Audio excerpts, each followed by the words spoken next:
ఒక్కసారి కొమ్మూరి గోల్డ్ కి కాల్ చేయండి. తాకట్లో ఉన్న మీ బంగారాన్ని విడిపించి మార్కెట్ ప్రైస్ కి వాళ్ళు కొనుక్కుని మిగతా డబ్బులు మీకు ఇచ్చేస్తారు. హలో అండి, అందరికీ నమస్కారం. నేను మీ కట్టా కార్తీక్. చంద్రబాబు నాయుడు గారిని లకారం భాషలో తిట్టి అంబటి రాంబాబు అరెస్ట్ అయి రాజమండ్రి సెంట్రల్ జైల్లో గడుపుతున్న విషయం మీ అందరికీ తెలుసు.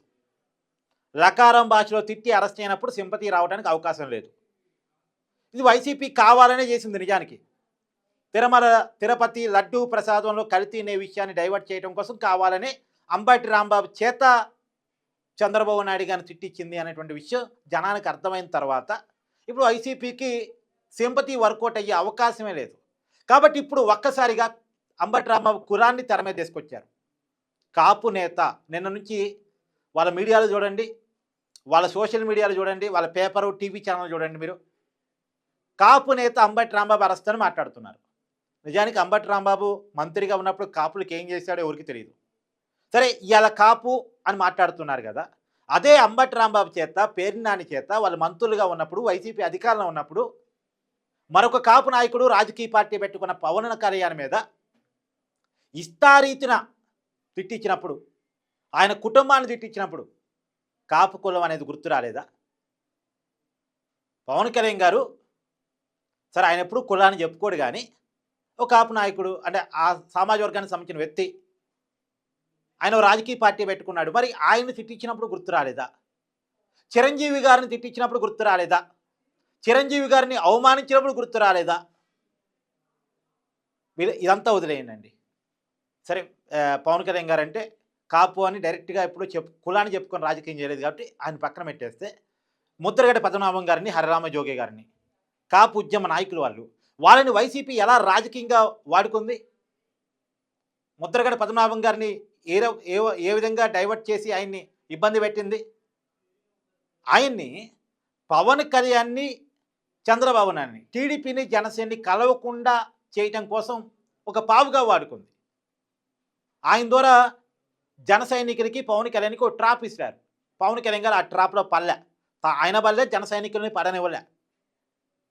పైగా పడకపోయినా సరే ముద్రగడ పద్మనాభం గారి ద్వారా పవన్ కళ్యాణ్ గారిని ఓడించారని పిఠాపురంలో ఆయన ప్రచారంలో దింపి ఆయన చేత ఒక ఛాలెంజ్ విసిరిపించి, పవన్ కళ్యాణ్ గారిని ఓడించలేకపోతే నేను నా కులాన్ని వదిలేస్తాను, నా పేరులో రెడ్డి చేర్చుకుంటానని ఒక ఛాలెంజ్ విసిరేసి ఇవాళ ఆయన ముద్రగడ పద్మనాభ రెడ్డిగా మార్చుకోవటానికి కారణమైంది వైసీపీ, అవునా కాదా?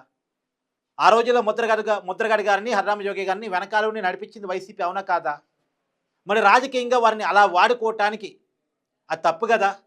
ఆ రోజు కాపు కులం మీద ప్రేమ గుర్తు రాలేదా? కాపు ఉద్యమ నాయకుని అలా వాడుకోకూడదని కామన్ సెన్స్ గుర్తు రాలేదా?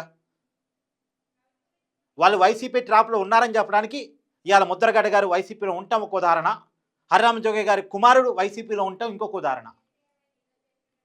ఇవాళ వంగవీటి రంగా గారి ఫోటో పక్కన అంబటి రాంబాబు గారి ఫోటో పెడుతున్నారు. అసలు ఆయనకి ఈయనకి ఏమైనా సంబంధం ఉందా? నక్కకి నాగలోకానికి ఉన్న సంబంధం కదా. సామాజిక నేపథ్యంతో అసమానత లేని సమాజం కోసం పిడికలెత్తి పోరాడినటువంటి వ్యక్తి వంగవీటి రంగ. ఆయనకి చాలామంది అభిమానులు ఉంటారు. ఇవాళ వాళ్ళ అభిమాన సంఘాలు కూడా రియాక్ట్ అవుతూ ఉన్నాయి. అంబటి రాంబాబుని రంగ గారితో పోల్చకండి, ఆయనకి మాకు ఏ సంబంధం లేదు, ఆయన ఏదో బూతులు తిట్టి అరెస్ట్ అయ్యాడు, ఆయనేమి కాపుల కోసం పోరాడుతూ అరెస్ట్ కాలే, సమాజం కోసం పోరాడుతూ అరెస్ట్ కాలే, అసమానతకు వ్యతిరేకంగా పోరాడుతూ అరెస్ట్ కాలే. అంబటి రాంబాబు దేశం కోసం, ధర్మం కోసం, జనం కోసం, సమాజం కోసం, వివక్ష లేని, అసమానత లేని, అంటరానితనం నిర్మూలించగలిగే సమాజం కోసం పోరాడుతూ ఏమీ అరెస్ట్ కాలే. అరెస్ట్ అయింది బూతులు తిట్టి, అరెస్ట్ అయింది రచ్చ చేసి. మరి అలాంటి వ్యక్తిని వంగవీటి రంగ గారితో ఎలా పోలుస్తారు? అసలు వంగవీటి రంగ గారి పేరు ఎత్తే అర్హత వైసీపీకి ఉందా? వంగవీటి రంగా గారి మీద అత్యాయత్నం ఆరోపణలు ఉన్నటువంటి దేవినేని నెహ్రూ కుటుంబం ఇవాళ ఏ పార్టీలో ఉంది? దేవినేని అవినాష్ ఏ పార్టీలో ఉన్నారు? వైసీపీలో ఉన్నారు. మరి దేవినేని అవినాష్ని వైసీపీలోనే ఉంచుకొని మళ్ళీ వంగవీటి రంగా గారి గురించి మాట్లాడే హక్కు ఉందా?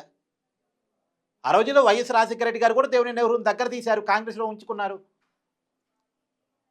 ఆయనకు ప్రయారిటీ ఇచ్చారు. మరి ఇవాళ వంగవీటి రంగా గారి గురించి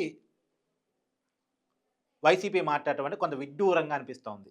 సో ఏదేమైనా క్యాస్ట్ పాలిటిక్స్ని తీసుకురావాలి, క్యాస్ట్ పాలిటిక్స్ని తీసుకురావాలి. ఆ రోజుల్లోనేమో కాపు కులంలో చిచ్చు పెట్టాలని ప్రయత్నం చేశారు.